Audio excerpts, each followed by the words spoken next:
Rebonjour donc à tous et bienvenue donc dans cette session de 3h de l'après-midi de 13h30 à 16h30. Donc on a une bonne succession de présentations. On va commencer avec l'équipe de Synapse Médecine, donc qui est un habitué de Data Aquitaine puisqu'ils sont déjà venus plusieurs fois nous parler. Et donc aujourd'hui on va parler de codage automatique des déclarations d'effets indésirables liés à la prise de médicaments. Donc c'est le cœur de métier de Synapse Médecine. On est ravis de vous retrouver. On part sur 25 minutes de présentation, 5 minutes de questions et la parole est à Julien Jouganous, donc Lead Data Scientist chez Synapse. Merci Antoine, bonjour à tous. On est ravis de revenir présenter à Data Aquitaine après un an d'absence l'année dernière. Et donc aujourd'hui, on va vous parler un peu de ce qu'on fait chez Synapse, notamment dans le champ de la pharmacovigilance à travers la techno qu'on a développée, qu'on appelle le Medication Shield. Donc tout d'abord, quelques mots sur l'entreprise. En France, et pas qu'en France en fait, c'est le cas un peu partout dans le monde, ce qu'on appelle la iatrogénie médicamenteuse, c'est un réel souci de santé publique. Donc qu'est-ce que c'est la iatrogénie médicamenteuse? C'est l'ensemble des problématiques qui peuvent émerger de la prise de médicaments, donc que ce soit des effets indésirables, des interactions, ce genre de choses. Et on estime que chaque année en France, environ 30 000 personnes décèdent à cause d'un mauvais usage de médicaments, sans compter les nombreuses hospitalisations qui en découlent, ainsi que les surcoûts qui sont engendrés pour le système de santé. Et c'est dans ce contexte-là que Synapse a été fondé il y a maintenant 5 ans, pour essayer d'apporter des outils numériques à cette problématique iatrogénique. Donc rapidement, on est aujourd'hui plus d'une 60aine d'employés. On a fait 2 levées de fonds et on est très présent en France, mais aussi dans différents pays européens, ainsi qu'aux États-Unis et bientôt au Japon. Pendant la pandémie de la Covid-19, on a mis en place plusieurs initiatives dans la mesure de ce qu'on savait faire chez Synapse, de notre cœur de métier. La première, c'est le site Covid-19 médicaments, au travers duquel on a aidé un certain nombre de patients à savoir si les traitements qu'ils prenaient pouvaient être compatibles avec une éventuelle contamination à la Covid. Ensuite, on a travaillé sur un essai clinique qui s'appelait Coverage, dans lequel on a participé à la phase d'inclusion des patients. Et enfin, on a travaillé sur le Medication Shield, donc sur un volet plus pharmacovigilance, qui est la techno qu'on va vous décrire aujourd'hui. Donc tout d'abord, en quelques mots, qu'est-ce que la pharmacovigilance? Alors c'est la discipline qui vise à analyser, à enregistrer les effets indésirables liés à la prise de médicaments. Donc en gros, vous, si vous êtes un patient, vous prenez un médicament, vous pouvez avoir des effets indésirables liés à cette prise de médicament. Donc soit vous, soit votre professionnel, votre médecin traitant, grosso modo, vous allez être amené éventuellement à déclarer ces effets via un portail de déclarement qui est mis à disposition par le ministère de la Santé. Une fois que ces effets sont déclarés, ils sont traités de manière décentralisée par ce qu'on appelle les CRPV, les centres régionaux de pharmacovigilance. Il y en a grosso modo un dans chaque grande région. Et derrière, les données sont regroupées dans une banque nationale qu'on appelle la BNPV. Et ce système un petit peu particulier fait de la France un des principaux pays, un des chefs de file de la pharmacovigilance mondiale. Mais cette discipline a aussi pas mal de défis. Tout d'abord, le nombre de déclarations d'effets augmente, et ça en régime de croisière déjà, notamment de la part des patients. Et en face de ça, on a des moyens plus ou moins constants pour les analyser, donc il y a un vrai problème d'efficacité dans le traitement de ces signaux. Et par ailleurs, on a aussi des cas, on a des crises sanitaires, comme on l'a pu l'avoir il y a quelques années avec le lévothyrox, dont vous devez vous souvenir, et plus récemment avec le Covid, qui font que parfois on a des pics de déclaration qui deviennent très compliqués à gérer pour les équipes en place. Et donc on peut se demander un peu dans quelle mesure les nouvelles technologies pourraient aider à traiter, pourraient aider les pharmacovigilants dans ces traitements des déclarations d'effets indésirables. Donc c'est ce sur quoi on a travaillé chez Synapse autour du projet qu'on appelait Medication Shield. Donc on a développé une technologie à base d'algorithmes de machine learning en collaboration avec l'Agence nationale de sécurité du médicament, la NSM. Le but étant d'aider les pharmacovigilants à structurer l'information qu'on trouve dans ces déclaratifs patients, afin d'une part de leur faire gagner du temps, et d'autre part d'unifier et d'homogénéiser un petit peu les pratiques de codage et de structuration. Je vais revenir rapidement sur le contexte du projet. Donc en 2019, avant le début de la crise Covid, avec Louis Létinier, qui est cofondateur de Synapse et qui travaillait à l'époque au CRPV de Bordeaux, on s'est dit, bah voilà, ce serait sympa, on a pas mal de données, d'essayer de faire une preuve de concept, une étude pilote, pour voir dans quelle mesure, avec des algos de machine learning, on arrive à automatiser un certain nombre de traitements qui sont faits sur ces déclaratifs d'effets indésirables. Donc on a commencé à bosser avec la NSM sur cette étude pilote. En 2020, il y a eu la pandémie, Covid, qui s'est rapidement accélérée. Et assez rapidement, on a aussi vu émerger la possibilité, l'arrivée sur le marché d'un certain nombre de vaccins contre cette maladie. Et donc une campagne de vaccination qui se précisait pour début 2021.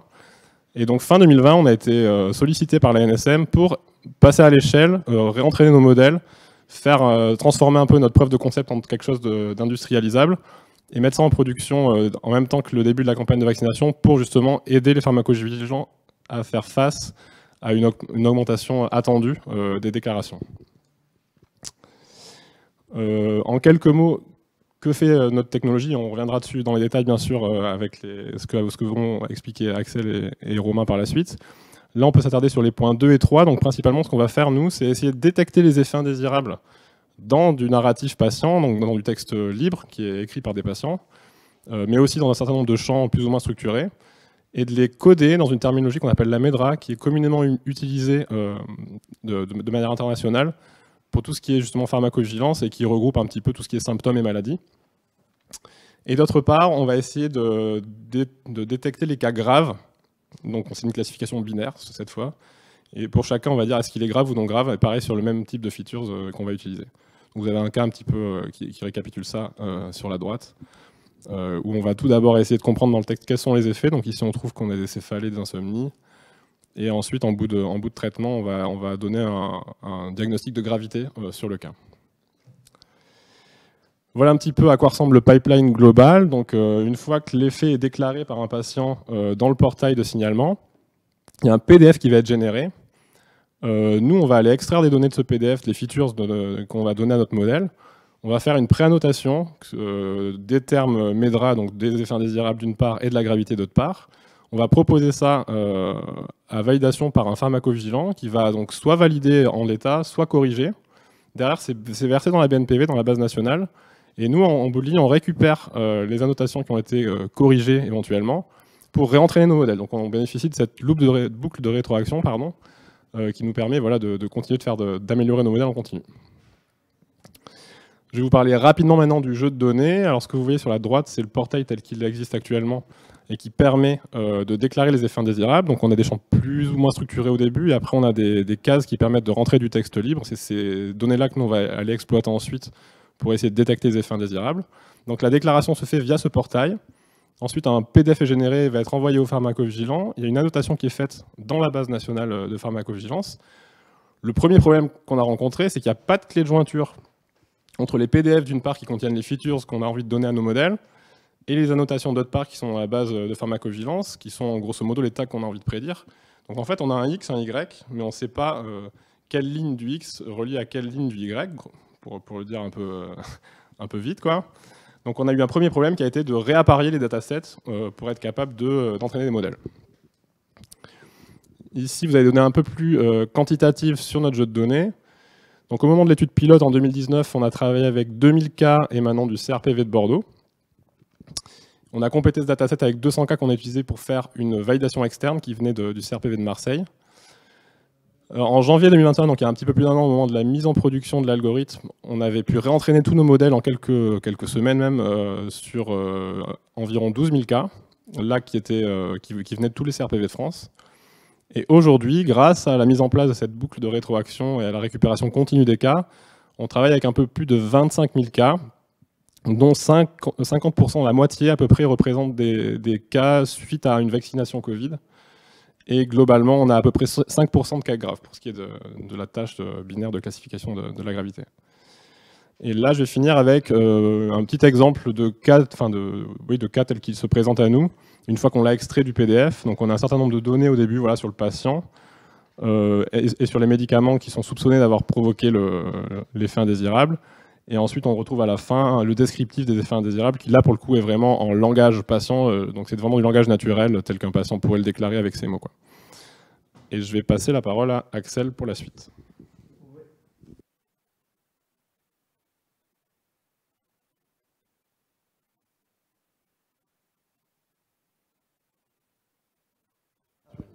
Là, c'est mieux ? Ok, bon, je recommence, pardon. Du coup, je prends la suite pour parler du précodage en termes MEDRA des effets indésirables. peut-être ce serait intéressant, juste si tu peux revenir en arrière, on va juste montrer, on va juste lire le cas qu'on avait ici. Alors le cas, en fait, du coup, c'est en langage naturel, hein, donc je vous le lis, c'est « J'ai été vacciné à 9h, état fiévreux et courbature 11h30 après la vaccination, suivi d'aigreur d'estomac à minuit et demi, à 1h, c'est quoi, minuit et demi du matin, voilà, c'est même pas cohérent. Prise d'un yaourt nature vers 3h30 et arrêt des douleurs vers 5h. » Voilà, donc c'est le type de données qu'on va être amené à manipuler. Hop, si tu peux repasser. Donc en fait, ce qu'on va vouloir faire, c'est du coup associer un ensemble de labels, donc un ensemble d'effets indésirables à un texte libre. Alors ça, c'est une problématique de classification multilabel. Donc c'est un problème qui est assez connu en théorie. Et du coup, il existe plusieurs méthodes pour traiter ce problème. Alors, soit en fait, on utilise des algorithmes qui nativement supportent la classification multilabel. Donc on peut penser par exemple au MLKNN qui permet de faire ça. Et sinon, on peut transformer ce problème. Donc, transformer ce problème de classification multilabel en un problème de classification multiclasse. Donc là, il y a plusieurs méthodes qui existent, qui sont plutôt intéressantes parce qu'elles peuvent permettre, par exemple, d'encoder des liens entre les effets indésirables qu'on veut prédire. Donc, je pense notamment aux classifier chains qui permettent en fait de faire une chaîne de classifieurs, donc un classifieur par effet indésirable. Et on va pouvoir utiliser l'output du premier classifieur pour intégrer cet output dans l'input du second classifieur, et ça de manière itérative sur toute la chaîne. Donc c'est assez puissant pour encoder les dépendances entre les effets indésirables. Par contre, ça demande du coup de bien déterminer l'ordre des classifieurs qu'on va opérer. Et en plus, ça demande beaucoup de puissance de calcul parce que du coup, chaque classifieur est dépendant du précédent, et du coup, ça demande ça se parallèle pas très bien, quoi. Enfin, même pas du tout. Il y a une autre technique qui existe aussi, c'est le label powerset. Donc ça consiste à créer une classe, donc à transformer le problème en un problème multiclasse en faisant une classe par combinaison unique d'effets indésirables. Donc si par exemple j'ai toux et fièvre, je pourrais dire que c'est une seule classe. Sauf que nous, on a trop de combinaisons uniques d'effets indésirables parce qu'on a plus de 340 effets indésirables qu'on arrive à prédire. Et du coup, c'est pas vraiment malin pour nous. Donc finalement, on est un peu contraint de faire l'hypothèse que les effets indésirables, ils sont pas liés. Et du coup, on va utiliser une méthode. On va transformer notre problème en plusieurs classifications binaires. C'est-à-dire qu'on va essayer de prédire est-ce que j'ai la toux qui apparaît dans le texte de la déclaration, est-ce que j'ai le syndrome grippal qui apparaît. Et on va comme ça pouvoir prédire tous les labels qui seront associés à un verbatim d'une déclaration.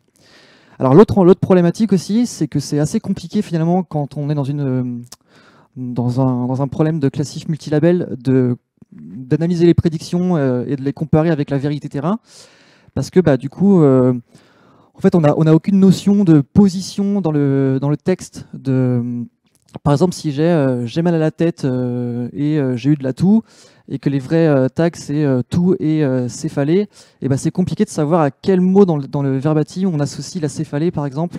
C'est assez compliqué, du coup, ça complique l'analyse d'erreur, quoi. Donc ça, on en reparlera un petit peu juste après. Donc là, ce que je vous présente, c'est plus les performances qu'on a réussi à obtenir. Alors le premier, TF-IDF et l'IGBM, c'est le modèle qui performe le mieux chez nous. Alors on pourrait se dire, TF-IDF... c'est une stratégie de feature engineering sur du texte qui paraît pas la plus optimale, et pour autant ça marche vraiment super bien pour notre cas à nous. On a essayé d'autres méthodes d'embending avec FastText, avec du BERT, et ça marche pas aussi bien, et en plus c'est beaucoup plus long à calculer. Donc ces modèles, ils sont vraiment très simples, ils prennent en compte juste le texte de la déclaration et des informations sur le profil du patient, l'âge, le poids, la taille, le sexe. Et voilà, ces modèles, en fait, du coup, ils sont vraiment assez performants parce qu'on a des F1 scores, du coup, max, là, donc, qui sont à plus de 0,8, donc c'est vraiment intéressant. Alors, l'AUC, il ne faut pas trop la regarder parce que, vu qu'on a converti le problème en un problème de plusieurs classifs binaires, forcément, on va avoir beaucoup de zéros, ce qui va faire monter un petit peu artificiellement l'AUC des valeurs très très hautes. Donc c'est pas ça qui nous intéresse vraiment. Et on a aussi testé du coup de partir sur des modèles plus deep learning avec des transformers basés sur une architecture XLM, donc qui est d'habitude utilisée pour faire de la traduction.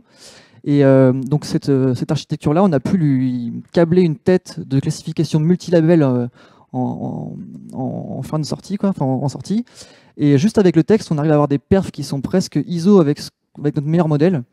Et en fait, l'intuition derrière ça, c'était de se dire, est-ce qu'avec un modèle deep, on va réussir, grâce au mécanisme d'attention, par exemple, réussir à encoder justement les liens qu'il y a entre les effets indésirables, ce qu'on n'arrive pas à faire avec notre méthode qui performe le mieux jusqu'à présent. Alors ça, c'est vraiment l'idée, c'est de vous présenter un peu comment on a itéré sur le modèle. En fait, on a passé pas mal de temps à analyser les erreurs du modèle, et ça nous a vraiment permis de gagner vraiment beaucoup de points de F1 au fur et à mesure qu'on analysait les résultats. Donc là, ce que je vous montre, en fait, ça résonne un peu avec ce que disait Justine Belle-Étoile ce matin pendant sa présentation, c'est qu'en fait, quand on fait du multilabel, des fois, on a des labels qui sont... l'espace de prédiction n'est pas forcément plat. En fait, des fois, il y a des hiérarchies un peu ou des nuances entre les labels. Donc là, par exemple, on peut voir que dans la codification MEDRA, on va avoir des effets indésirables qui sont très proches. Par exemple, asthénie et fatigue, c'est très proche. Fourmillement et paresthésie, c'est très proche aussi. Et ça, pour un modèle, c'est très compliqué à nuancer.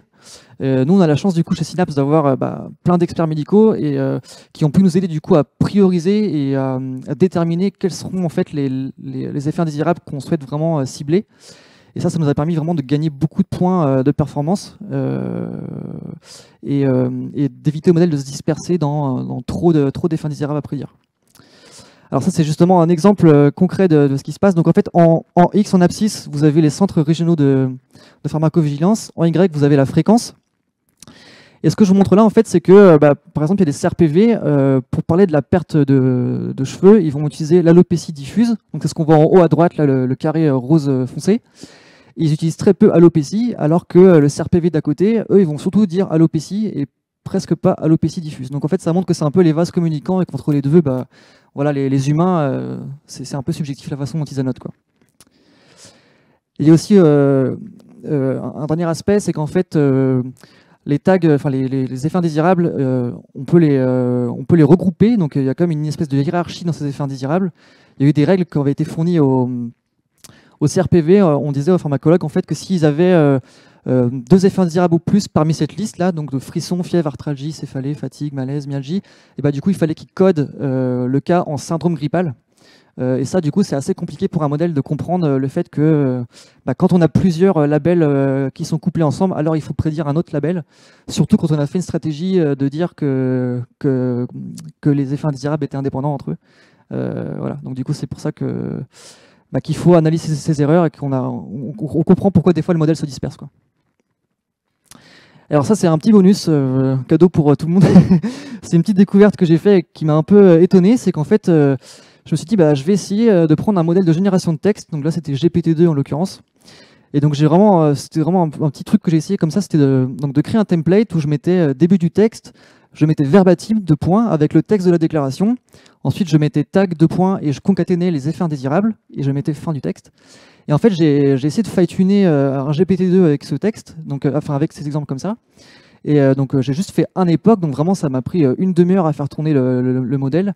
Et ensuite, ce que j'ai fait, c'est que j'ai juste donné un bout du template. Donc j'ai mis début du texte, le verbatim, j'ai mis la déclaration que je voulais, pour laquelle je voulais avoir les effets indésirables. J'ai juste écrit tag 2 points et j'ai arrêté là. Et j'ai dit au modèle, maintenant, essaye de générer la suite. Et en fait, donc, moi je trouve ça complètement contre-intuitif comme résultat. En fait, le modèle a réussi à comprendre en fait que derrière, je voulais qu'il me génère du texte et que ce texte généré devait être des effets indésirables. Et ça fonctionne, quoi. Donc là, c'était vraiment pour essayer. On trouvait ça, c'est pas scientifique du tout. On ne pourra pas calculer de proba ni rien dessus. Mais c'était assez intriguant de voir que finalement ça marche. Et vous pourrez me dire, oui, mais l'état qu'il va mettre derrière, ça se trouve, c'est n'importe quoi. Et empiriquement, ça a l'air d'être plutôt bon en plus. Donc je trouvais ça assez curieux et je pensais pas que ça allait marcher. Voilà. Du coup, maintenant, je passe la parole à Romain qui va vous parler plutôt du second aspect du Medication Shield qui concerne l'évaluation de la gravité. Merci. Donc, effectivement, en plus du précodage des effets indésirables, on va chercher à évaluer la gravité d'un cas qui nous est rapporté, parce que c'est quelque chose que font les médecins qui sont en charge de la pharmacovigilance. Donc ici, on va être sur un cas classique de classification binaire, hein, le cas est grave ou pas grave. Mais juste pour définir un petit peu ce qu'est un cas grave, ça va être un cas qui va contenir donc, des effets indésirables dits graves, donc qui vont être liés à un décès, qui vont être liés à un pronostic vital engagé, par exemple un choc anaphylactique, une hospitalisation, une anomalie ou malformation congénitale, et par exemple une fausse couche qui serait consécutive à prise de médicaments, ou c'est quelque chose qui va être considéré comme grave par un professionnel de santé. Et là, ça peut être assez compliqué à évaluer, notamment par exemple dans le cas d'un méningiome, qui est une tumeur bénigne d'évolution lente, mais dans certains cas, donc en général, c'est plutôt bénin, mais dans certains cas, ça peut être grave. Donc ça demande l'expertise d'un professionnel de santé pour évaluer la gravité. Et donc nous, on a fait un modèle là-dessus, un modèle l'IGBM, et les features qu'on a utilisées pour ce modèle sont les suivantes. Donc là, on est par ordre d'importance des features. En premier lieu, ça va être les soins qui ont été reçus par le patient. Donc est-ce qu'il a reçu aucun soin? Est-ce qu'il a consulté un médecin? Il est passé aux urgences, etc. Combien de temps a duré son effet indésirable? Quelle est la gravité estimée des termes qui ont été prédits par le modèle de précodage? Je vais y revenir un peu plus longuement dans la slide suivante. Quelle est la gravité du cas tel que déclaré par le patient? Parce que le patient peut dire j'ai une séquelle, j'ai été hospitalisé, etc. Donc il peut déclarer lui-même dans une certaine mesure la gravité de son cas. Et en plus de ça, les embeddings fast text qu'on a obtenus donc à partir de la description des symptômes et du texte libre rentré par le patient. Et donc juste pour expliciter un petit peu ce qu'est cette feature que la gravité des termes prédits par le modèle de précodage. Donc on va recevoir en entrée les termes qui ont été prédits par le modèle de précodage dont on vient de parler. Par exemple, celui-ci aurait prédit mal de tête et choc anaphylactique. On va essayer de quantifier en fait la gravité de ces effets indésirables. Et pour ça, on va utiliser une échelle qui s'appelle l'échelle des grades CTCAE. Donc grade 1, c'est léger, il n'y a pas besoin de traitement. Grade 3, c'est sévère, il y a besoin d'un traitement médical significatif. Et ça peut aller jusqu'au grade 5, où là, c'est carrément décès du patient. Et par exemple, mal de tête, on va estimer que ça a une gravité entre 1 et 3, donc de léger à sévère. Et à l'inverse, choc anaphylactique, ça a une sévérité entre 2, donc modéré, à 5 décès. Parce que potentiellement, un choc anaphylactique, donc une réaction allergique forte, vous prenez un traitement et ça va bien, mais ça peut être très très grave et on peut mourir, quoi. Donc on essaie comme ça de quantifier la gravité des différents effets indésirables qui sont prédits, et on va utiliser ces valeurs dans le modèle. Et donc juste pour préciser, ces valeurs elles-mêmes, elles sont issues d'un modèle de prédiction. Et donc on va utiliser, je l'ai dit, les embeddings fast text issus du verbatim de déclaration patient, le profil, le déclaratif patient, les termes prédits précédemment, et on obtient les résultats suivants, donc une AUC de 0,95 et le F1 score max, donc ici calculé en macro, à 0,70. Le F1, pour le coup, c'est vraiment la métrique qu'on a cherché à optimiser, nous, dans cet algo. Parce que c'était là-dessus qu'on était jugé. Et donc voilà nos résultats. Pour faire une petite analyse d'erreur, on affiche ici la matrice de confusion. Alors on voit qu'on est entre précision et rappel, on est très très équilibré puisqu'on a quasiment le même nombre de faux positifs et de faux négatifs. On pourrait imaginer, dans notre cas, vouloir plutôt des faux négatifs et donc faire varier le seuil pour atteindre des faux positifs qui seraient beaucoup plus bas, quitte à échanger ça contre des faux négatifs. Mais actuellement, c'est pas le cas. Alors pour les pistes d'amélioration, donc, tant pour la gravité que pour le précodage en termes MEDRA, ce qu'on aimerait bien, c'est qualifier davantage notre donnée, donc créer un gold standard, c'est-à-dire réannoter une partie de nos données, pour essayer d'avoir des données plus homogènes dans les effets indésirables et dans la codification de la gravité. On aimerait bien aussi poursuivre un peu plus l'approche deep learning avec les transformers. Plus ça va, plus on a de données et plus on serait à même de faire de fine-tuner des modèles pour cet usage. On aimerait bien réussir aussi à différencier les effets indésirables des indications, parce qu'on a des cas, par exemple, où où les personnes vont dire j'ai pris du paracétamol car j'avais mal à la tête, ça c'est une indication, et ensuite j'ai eu de la fièvre, qui est vraiment l'effet indésirable, et on voudrait différencier les deux. Et voilà, on aimerait bien aussi réfléchir sur le contexte temporel, essayer de limiter l'impact des effets indésirables qui ont été annotés il y a 3-4 ans pour, par exemple, le cas du Levothyrox, et aussi réfléchir davantage sur la façon dont on pénalise notre modèle quand il y a des erreurs de prédiction, quoi.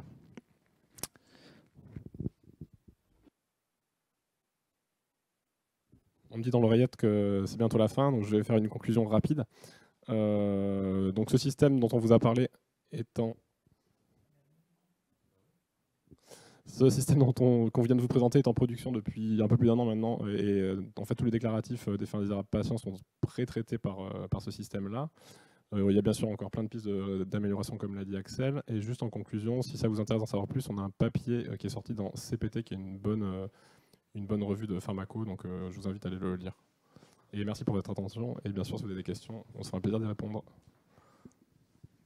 Pas mal la conclusion en mode speed. Alors effectivement, il est 14h, donc normalement on avait dit qu'on essayait de ne pas prendre de retard pour que l'après-midi ne finisse pas en décalage. Juste une petite question, puisqu'il n'y en a pas sur le chat. Votre outil nécessite, c'est tripartite finalement, il y a vous, il y a le professionnel de santé et il y a le patient. Comment vous assurez que le triptyque... que vous ne travaillez pas trop en mode data scientist ou analyse de données en étant déconnecté du métier et en étant déconnecté du patient aussi. Comment vous assurez cette bonne symbiose entre les trois parties et quelle est la fréquence de synchronisation? Alors nous, le patient, en fait, on a des données anonymisées, donc on ne sait pas qui il est, bien sûr, pour des raisons évidentes de protection des données médicales. Nous, on fournit des outils d'aide pour les pharmacovigilants. Donc, comme on l'a expliqué rapidement, mais on n'est pas trop rentré dans les détails, chez Synapse, on a une force, je dirais, c'est qu'on a une équipe médicale qui est formée de professionnels de santé, et en premier lieu de gens qui ont travaillé dans des CRPV, donc ils connaissent bien les problématiques métiers les enjeux derrière. Ça nous permet de ne pas juste être des data scientists qui essaient d'optimiser une métrique, mais justement d'avoir ce regard critique sur... peut-être que asthénie et fatigue, c'est la même chose, et donc peut-être que ça a du sens de merger, de mutualiser du signal. Et donc en fait, on arrive à avoir une analyse médicale aussi des résultats de nos algos, ce qui est assez intéressant. Et pour l'aspect patient, donc, qui est assez éloigné de finalement ce qu'on fait, puisqu'on n'est plus en contact avec le patient au moment où on traite, on a gagné un prix cette année, un appel à projet, pour justement mettre dans les mains de ces patients, c'est apporter jusqu'aux mains de des patients cette technologie. Donc c'est des choses qui vont arriver au courant de l'année. Très bien, merci beaucoup pour cette présentation et puis on va enchaîner sur la présentation de l'INRIA avec...